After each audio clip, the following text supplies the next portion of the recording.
Hello and welcome to the Wire Talks. I'm Sidharth Bhatia. The shocking events in Nepal last week have not only just created a political upheaval in the country, but also sent ripples throughout the region. This was not just a case of students and others from Gen Z coming out on the street, but the sheer mayhem the agitators caused. Politicians being lynched, and many buildings, including parliament and the residences of the prime minister and others, were set on fire. Nothing like this has been seen in other countries such as Bangladesh and Sri Lanka, where too violence has been seen on the streets. Things are calm now after the army took control after 2 days. Meanwhile, analysts and policymakers are processing the implications of what has just happened and also of the future. My guest today is Mahendra Lama, who's an expert on Indo-Nepali relations and who happened to be in Kathmandu last week. Mahendra is a development economist and is currently the emeritus chief economics advisor to the government of Sikkim. He was till recently on the Eminent Persons Group set up by prime ministers of India and Nepal. He has written several books in English and Nepali. As you can see, he is quite au fait and quite up to date on events in Nepal. And he joins me today to discuss what this violence means and what is going to happen in the future. Mahendra Lama, welcome to the Wire Talks. Thank you very much. Thank you, Siddharth. Mahendra, you were in the city. You happened to be in the city during those violent days. What did you personally see and experience? Well, mm, when I reached Kathmandu, it had not started at all, but there were, uh, you know, some kind of air blowing around, particularly on issues of internet, possibility of internet, social media banning by the government of Nepal. And after I stay for initial few days, I suddenly realized that the social media was banned by the government. And after that, I could see a kind of a range of absurds, because in Nepali they call it hukka pani band. That means you are actually attacking or banning their daily foods, right? This is what they said. And I could see people talking about it. And that's how the entire uh, deadly and very, very, violent movement started. I could see three very uh, distinct trends during that particular period of time. One, a total failure of state machineries. One. Secondly, I could see multiple forces of all varieties joining the Gen Z movement, and to a large extent disorienting the basic reasons for which this Gen Z movement was launched just in the course of 2 3 days, right? And third, I could see a kind of a unprecedented violence uh, with massive destructions of public and private properties, which I could never imagine would happen in Nepal. And the most uh, critical issue was there was none to really control the situation, none to really uh, tell the people what was happening. And thirdly, it seemed at a particular point of time, all the institutions, both public, private, and of course the civil society, also collapsed. No, when you said just now in those three distinct streams, multiple forces joining Gen Z, what does that suggest? I mean, what are you trying to tell us? But it's quite clear, The first of all, the it was the Nepalese government led by Prime Minister Oli. I think they did a major blunder by not uh, sensitizing people as to why the social media had to be banned. The social media, as far as I know, had to be banned because none of the social media related institutions had registered in Nepal, right? And the government was given a very clear instructions by the Supreme Court that all of them have to register and have to have an office located in Kathmandu. Mane, this was amazing for me personally, because so far, including what WeChat to WhatsApp to anything you say, had not registered. So, and government was totally at loss as to what to do in case of some kind of emergencies, and people were also at loss because they didn't know where to go, what to right. So there was a huge communication gap between the what government wanted to do and what people, particularly Gen Z, perceived. And the uh, first of all, I was surprised to see that Gen Z, instead of just concentrating on social media bans, added uh, two other important and very critical elements in their entire movement. One was corruption, and the second was the state of poor governance in Nepal. Now, if it was just social media ban, because the young boys and girls, they would not really, I've seen during the during the heights of the Maoist movement also, I have myself written that the young boys and girls were not concerned at all as to what was happening in Nepal during those times. So this time also, they were not really concerned about. They were not really concerned about immediately about corruption and the governance part. They were primarily focusing on lifting the ban on social media because it had hit them very badly. Now I could see that uh, they were in a very jolly mood. When they were going, I could meet some of them because some of them were known to me, and so I asked them, "Where are you going?" They said, "Look, we are going to protest because they some of them say huक्का पानी बंद कर दिया, इसीलिए हम लोग जा रहे हैं." Right? But later on, I realized that that the frontline leadership, when it started attacking parliament, was taken over by forces other than the Gen Z participants. Right? I could clearly see that because Gen Z would never resort to I don't even think that they had ever thought of resorting to going to parliament, destroying parliamentary premises, all kinds of things. But I could see a very clear move on the part of frontline leadership, which were definitely not Gen Z, going over to parliament, trying to destroy, right? And I could see there was a huge commotions, and I could also see that there was a huge communication gap between different organs of the law and order institutions in the government, and that's how it started, right? And the first day left almost 19 plus people, killed so many. So next day you will be surprised, was relatively peaceful until I went to um, the famous Pashupati Mandir. Then I went to other two temples. Right, they were all, because I was coming back, which I generally do. Right, and they were all fine.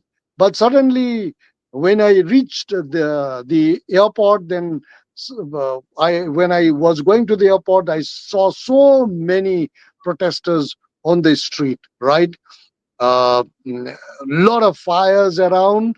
So I had to really walk to the airport with a friend of mine, right? And that started. Then I realized that destruction had started and it did it. It really is going to prolong.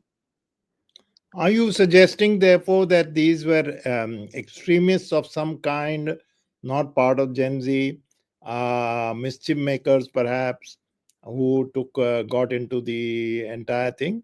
Is that your suggestion? You see, it was not um, an ordinary flock of what you call mischief makers. It was very well planned. It was very well planned, right? It was also very well planned to put Gen Z in the front line initially, and it was also very well planned to uh, uh, mobilize Gen Z first and mislead them. Right? It looked everything so well planned. There is a pattern, Siddharth. I am There's a pattern because you see, I'm just trying to give you a sequence.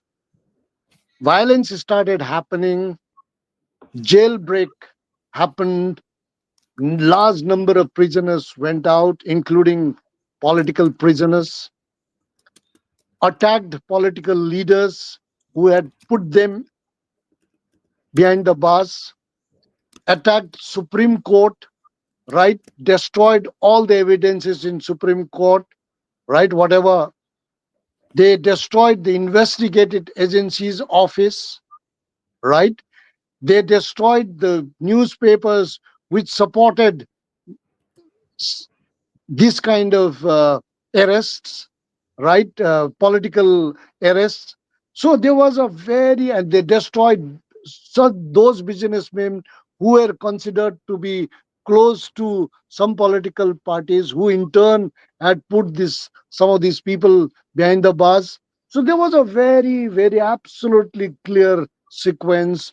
You may call it nexus in the entire incidents, right? So you could so someone like me would really understand, hey, what is happening. You can really make it out, hey, this is what is happening, right? So that means what? That means it cannot happen in the course of 24 hours, even if it is spontaneous, even if it is out of high emotional outpourings, even if it is a kind of an upsurge by the youths. Just I had never seen such kind of things No, no. happening in So the. that would mean that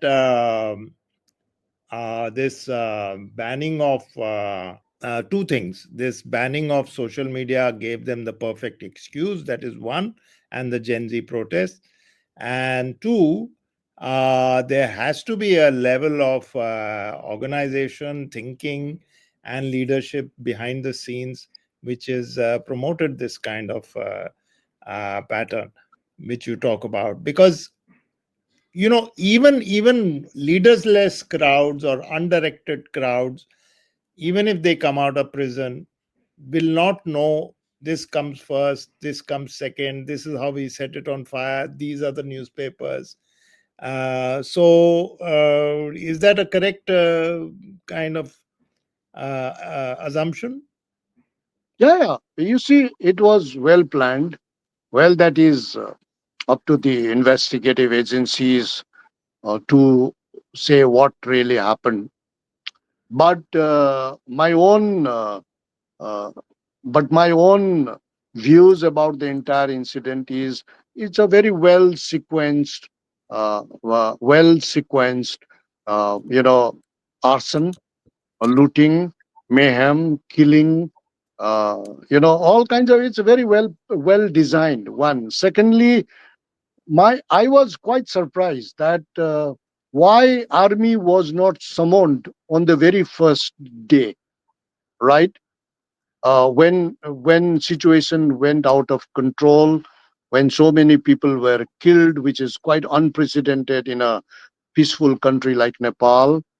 And I was also amazed to see that why political parties did not mobilize themselves to really act on these anti-national activities, right?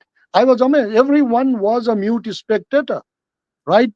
And suddenly you will see prime minister has resigned, the home minister has resigned, the president is not traceable, the police, the entire law and order missionaries have withdrawn, army is nowhere to be seen. You know, eh, there was a total collapse of institutions and total collapse of all the political forces, right? And civil society would not react to such a situation. I thought everybody was at a particular point of time. I thought that every institution that mattered, or the individuals that mattered, were totally demobilized. I could never imagine such kind of things. For example, at the airport, right? Mane, in at the airport, you'll be surprised that some people will suddenly come to us and say that you leave the airport quickly, quickly, because the protesters are going to put the entire airport on fire. And I would see some people is standing outside the airport. The airlines guys are all standing. The second group will say, you go out immediately, because there is a firing going on around again, right? So, but nobody would announce. No senior officials will come, no police officials will come, no security forces will come. All these young boys of airlines and all kinds of, they would come. So ultimately, when we came out of the airport at around 12:30 at night to go to a nearby hotel, I could see uh, situation uh, to be better, but hardly any security forces, hardly any security forces around the airport, right? So it gives me an impression that that either the either the uh, institutions that were responsible for maintaining law and order, they were totally demobilized, or it could be the case that the institutions which were supposed to do law and order, they themselves withdrew because of fear of being, tortured, fear of being killed, all kinds of things. So it was a harrowing experience. And I mean, I'm just wondering at the sheer level of organization and thinking, because somebody would have had to make sure that all these things happen, and this can't happen within 12 hours or 24 hours. It could have been planned much earlier, shall we say. But I'm just conjecturing here, Mahendra. I have no evidence, nothing, but I'm going by what you say, that this uh, banning social media was an excuse, therefore. It could have happened at any other time too. Um, so did you sense that this may be the case, that something else could have triggered it off too? I'm basically saying creating this level of mayhem would have taken a long time to put in place. Yeah, yeah. See, it is not an ordinary, spontaneous, emotion led violence. It is a well planned, well structured, well supported, well financed, well organized plan, a well organized incident. Because they were so clear about which hotel to be burnt, right? Which particular departmental store has to be destroyed, right? And they were so very, which newspaper agency has to be attacked, which political leader has to be tortured, right? Everything was well planned, right? No, and that, even if it is well planned, it cannot happen in just 12 hours. It happened in 12 hours, not even 24 hours. The first day was all about firing and killing the young boys and girls, which was deeply, deeply condemnable, right? But next day, it started happening, I would say, uh, because I came back to my hotel at around 9 o'clock, and it was all fine. I left for the airport at around 11. So it all started happening between uh, 10 and 12, right? By that time, I thought everybody would have been, they declared, of course, curfews, but no one was willing to listen to curfew and or abide by the curfew rules and all. So, so it was a well designed. So, it raises, Siddharth, much larger questions. I would say one larger question, of course, is why people are so upset with the government and with the constitution and with what has evolved in the last 10 years after the constitution the constitution was launched in 2015. You know, I could see in the last 10 years so much of mm, um, emotional upsurge. I could see so much of protests, right? Like the sudden eruptions of the pro monarchy forces, right? Um, the entire country fought against the monarchy, right? And uprooted the institution of monarchy. And within 10 to 20 years, the pro monarchy parties are so strong, right? I was also amazed to see that the constitution of Nepal did not did not move and did not do anything related to the issues of Madhes, right? Where you have large number of Hindi speaking people also. They could not do anything as far as the critical issue of ethnic groups, the tribals, the Adivasis there. They could not do anything related to Dalits, anything related to women, right? It was such a sad situation. 10 years, I thought political parties would be able to address these critical issues, right? The only silver lining in the last 10 years in the entire functioning of the constitution was a federal system, creation of federal units, and and what you call it, little bit of decentralizations or devolutions. Otherwise, nothing happened. So this was bound to come, and I could see almost 14 governments, 14 prime ministers came in the last 10 years. Right? Can you imagine after the new constitution? And some of them would last for 3 months, 4 months, 5 months.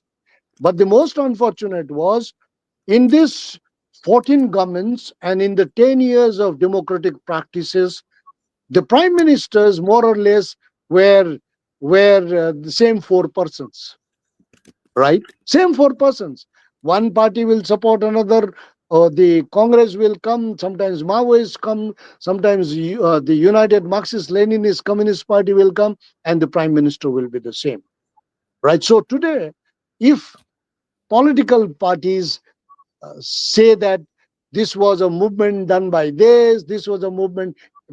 My only question to all the political parties were, your political party was responsible for everything which is happening in Nepal today, because there were very, very clear signals that this is going to happen, because people were so frustrated in a village, in a town, in a city like Kathmandu, in institutions, right?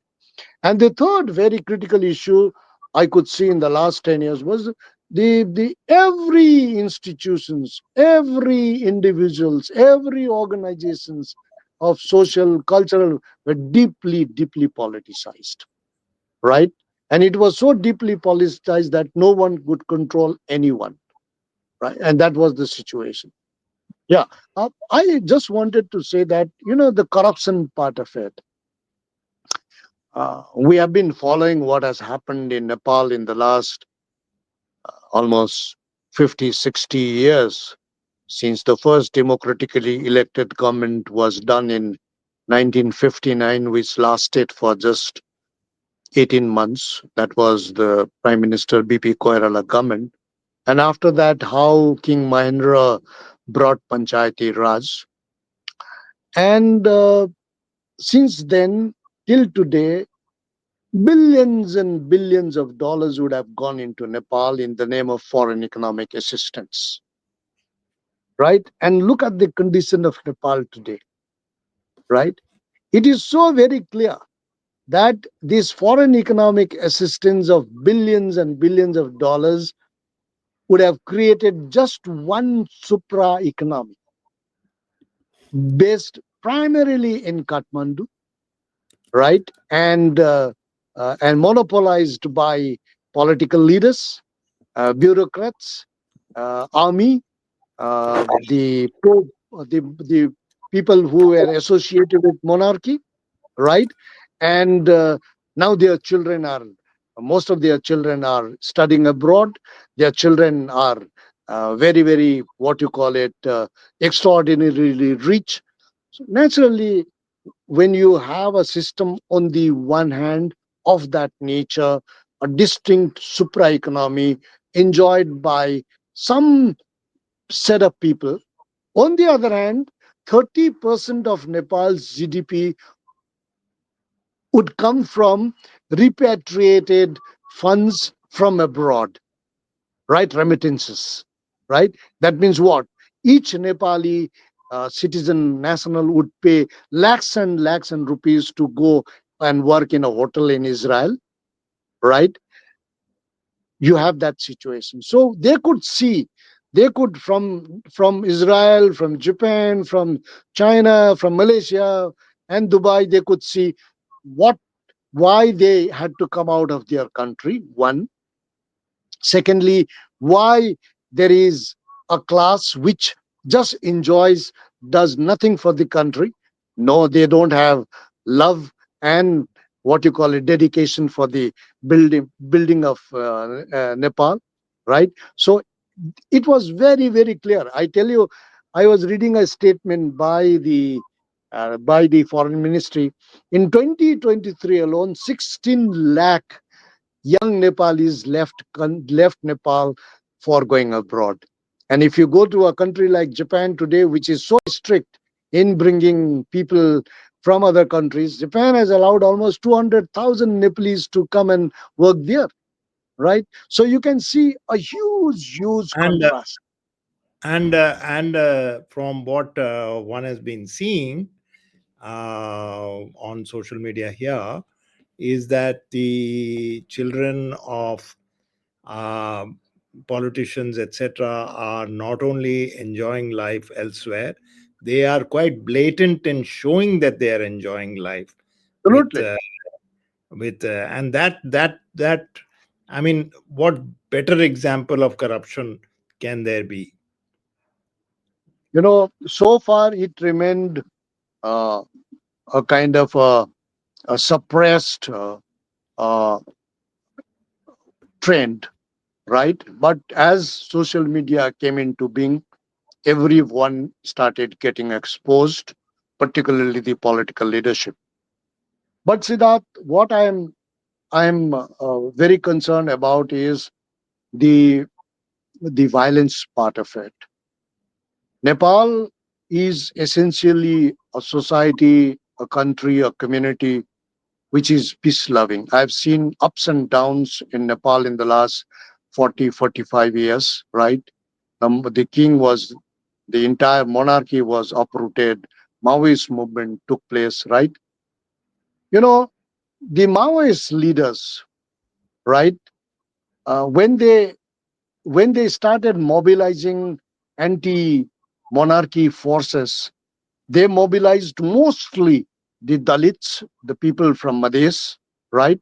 The ethnic groups like Rai, Limbu, Gurung, Tamangs, Bhutias, Sherpas, Thami, right? Right?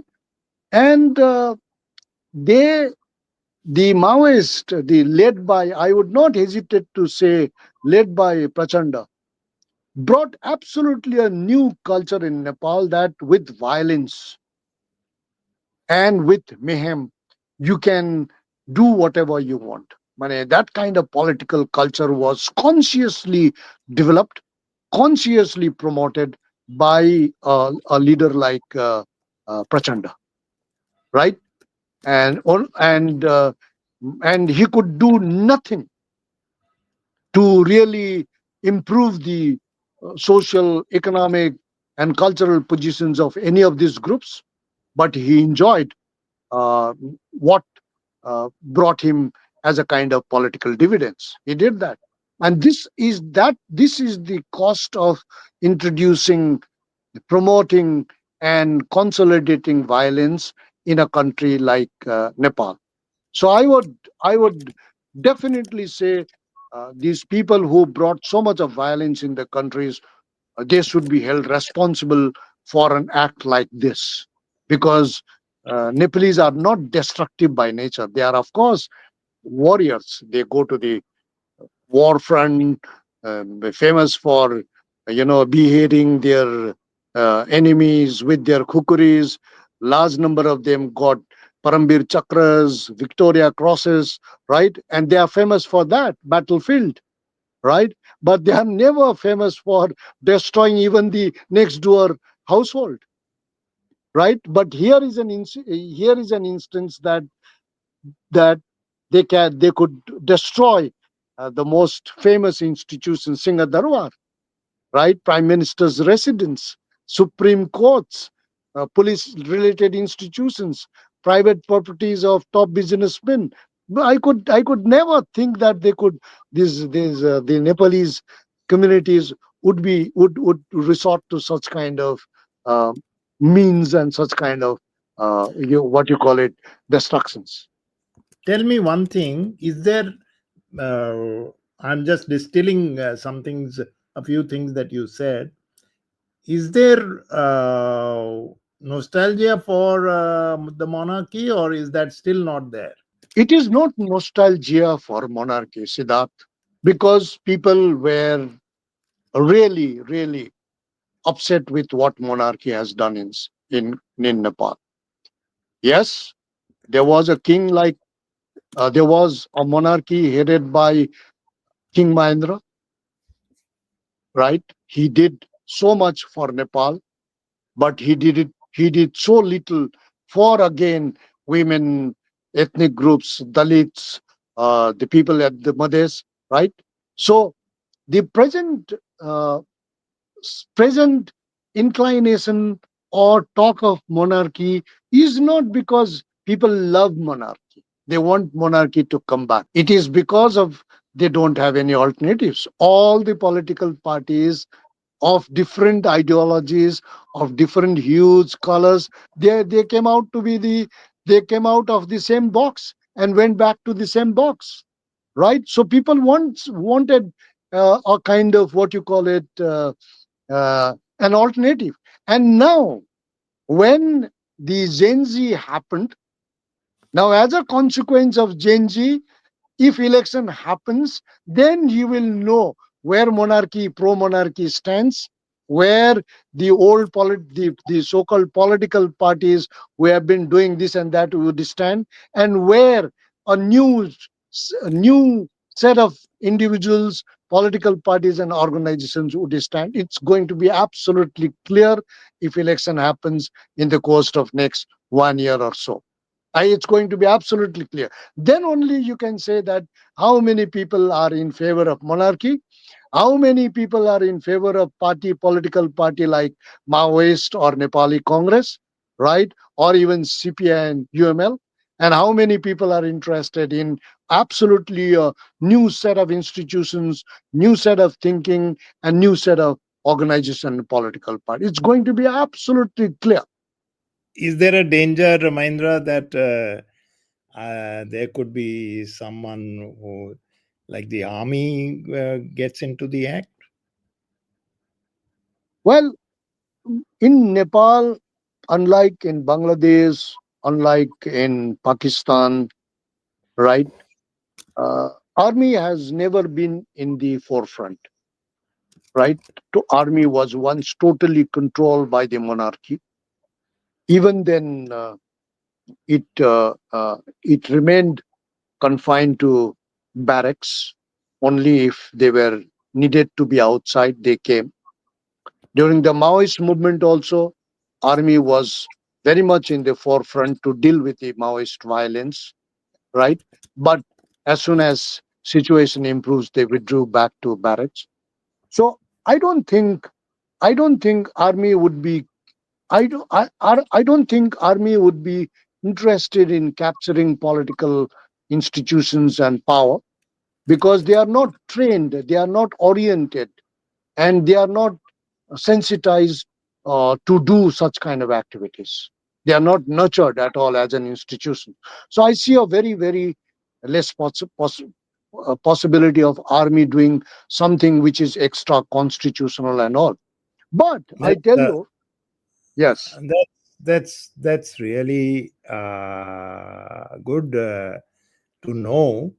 But now that the violence has happened, now that the army is placed, it's become quieter, etc. So that catharsis, so to speak, has happened. What is the mood among ordinary Nepalis about See, their country? I spoke to quite a few Nepalese who have been in the governance system, who have been in the forefront of civil society movements. And today, as of today, all most of the people would desire for two things in Nepal. Come what has happened, it has happened. They want a depoliticized interim government, right? Led by multi ethnic organizations or leaders, led by multi professional, multi-functional leaders. So they would like to form a government which is far, far away from, totally detached, or distanced from the present set of political parties, the Congress, the UML, the Maoist. They want that. But they also want that this interim council set up by the present dispensation, particularly against the backdrop of the Gen Z, should not deal, should do only two things. One, look into the law and order situations with the help of police, army, and secondly, do the election as conduct the elections, do the elections as early as possible. I think people are keenly looking forward to this. They don't want this interim council to talk about constitutions, federalism, the power of the military, power of this and that. They just want them to maintain law and order and go for the elections. And in elections, whoever comes, right, it's fine. They will do whatever is needed to be done. And for the this is a desperate situation that requires a desperate solution. So I see president raising issues about constitution. I see political parties raising issues about political systems, political, ethos, right institutions. I would say the president could call a meeting of all the political parties, of all the political representatives, do a meeting and dissolve the parliament, dissolve the parliament, and go for a fresh election. I think that would do. The only condition in the entire exercise should be, when they constitute this interim council, interim government, whatever they say, it should be, it should have adequate representations of ethnic communities, Dalits, people from Madhes, and women, and of course some professional organizations, right? But if it again brings a kind of a deeply politicized individuals, if it also brings deeply casteist political parties, it would bring further what you call it, disorientations and contestations of violent nature. But how can we avoid? Because the elections are the elections. I mean, if they get elected, what do you do? If the next election brings back the same people, I think it would be acceptable to Gen Z also. But I would never think that same set of people, same set of political parties, same set of political ideologies would come back to power again in Nepal, because Gen Z is all about throwing these, what you call it, redundant forces from the political systems in the country. So this would give a absolutely a brilliant opportunities for the people of Nepal to do something solid, something substantive, and something meaningful as far as political institutions and representations are concerned. I am sure it is going to happen, but the bringing the political parties into parliament, political representative parliament, should not take long. It should happen as quickly as possible, and that's quite possible because election commission in Nepal is pretty fine, right? They have been doing this, so I think election commission would do a great job in doing this, right? But it has to be done in the course of just 6 to 12 months, nothing more than that, nothing beyond that. The interim council, at the moment, there is no interim council. Are you saying that if disappointment comes in again at some stage in the next 6 to 12 months or later, there could be, I mean, is this there could be trouble again? Oh yes, yes. Oh yes, yes. I'm telling you, if if the setting up of interim council is not handled meaningfully, effectively, and farsightedly, with representations from critical constituents of Nepal, the council will fail from the very first day. That will bring failing council would mean that this is a resort Genji has resorted to, right? Failing Genji's own initiative would bring nothing but violence, more frustrations, more instability in a country like. At this moment, political parties should keep quiet and they should prepare for the elections if they would like to contest, right? At this moment, let country have a semblance of stability, law and order, and let country go for a fresh elections. Whoever participates and whoever wins, whoever forms the government, I think that would be acceptable to change. This is what they are expecting, and they are expecting that the older varieties of political parties would not be, and the political leaders would not be able to mobilize people to form a government, and they are very clear about it, right? Because this agitation, this Genji movement, is not related to Kathmandu. The political parties of these all three varieties in the past gave an impression that Kathmandu is Nepal and Nepal is Kathmandu. Whereas Genji movement very clearly showed that Kathmandu is not Nepal and Nepal is not Kathmandu, right? There are people in seven, what you call it, federal units. There are people in 75 districts, right, is spread over the highest point and the lowest point. So I think this is going to be a real challenge, and this will bring forth a kind of a major change, transformation in the Nepalese political economy. Uh, is uh, is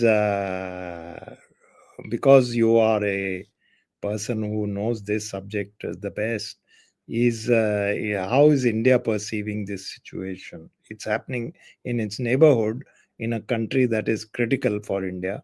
How is India perceiving this? See, India is a major factor in Nepal, historically, politically, culturally, economically. So India has to, of course, do what it national interest demands, but also has to do something that would bring stability in Nepal, a kind of a durable, durable stability, durable peace, durable development in Nepal.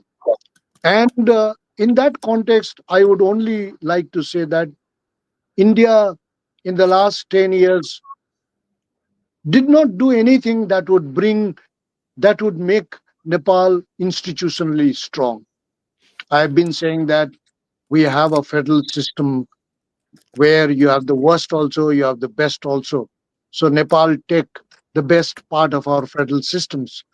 Please help Nepal in building institutions at in different federal units, right? The judiciary, the executive, the schools, universities, right, so that it becomes a strong country. But India really did not work on these lines. It did some work on connectivity issues, but it really so India also has to now change its total orientations towards handling Nepal, right? The way situations happened in Bangladesh, in Sri Lanka, in Maldives should have given us adequate attention that you cannot be mm, uh, adequate lessons that you cannot be a particular political party, an individual, and regime centric.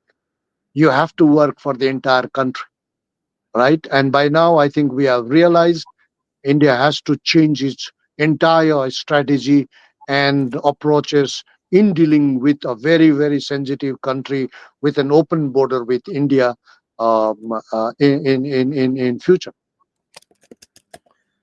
Well, I must say that you've given dimensions that I have not particularly read in other places, and